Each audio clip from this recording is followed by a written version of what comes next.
ഇപ്പോൾ ഈ 2 രോഗങ്ങൾ പറഞ്ഞല്ലോ, തലസീമിയ അതുപോലെ വേറൊരു അസുഖത്തിൻ്റെ കാര്യം പറഞ്ഞല്ലോ, അതിൻ്റെ സിംറ്റംസ് എന്താണ്? ഈ മെൻ്റൽ റിട്ടാർഡേഷൻ തന്നെയാണോ ഓൾമോസ്റ്റ് എല്ലാ?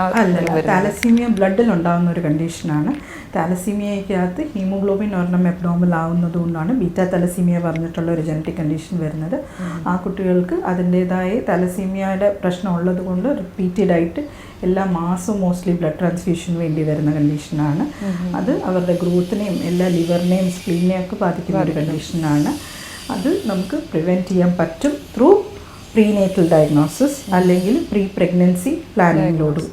അതേപോലെ സ്പൈനൽ മസ്കുലർ എട്രോഫി പറഞ്ഞിട്ടുള്ള ജനറ്റിക് കണ്ടീഷൻ, അത് ഒരു ന്യൂറോ മസ്കുലർ ഡിസോർഡറാണ്. കുഞ്ഞുങ്ങൾ ജനിച്ച ഉടനെ തന്നെ മസിൽസിനെ ബാധിക്കുന്ന ഒരു അസുഖമാണ്. അതൊരു ഇച്ചിരി എന്താ പറയുക, ഇച്ചിരി സീരിയസ് ആയിട്ടുള്ള കണ്ടീഷനാണ്. കുഞ്ഞുങ്ങൾ SMA type 2 or 1 ഒക്കെ ആണെങ്കിൽ ജനിച്ച ഉടനെ തന്നെ 3 മാസത്തിനുള്ളിലോ അല്ലെങ്കിൽ 6 മാസത്തിനുള്ളിൽ തന്നെ മരണപ്പെടുന്ന കണ്ടീഷൻസാണ്.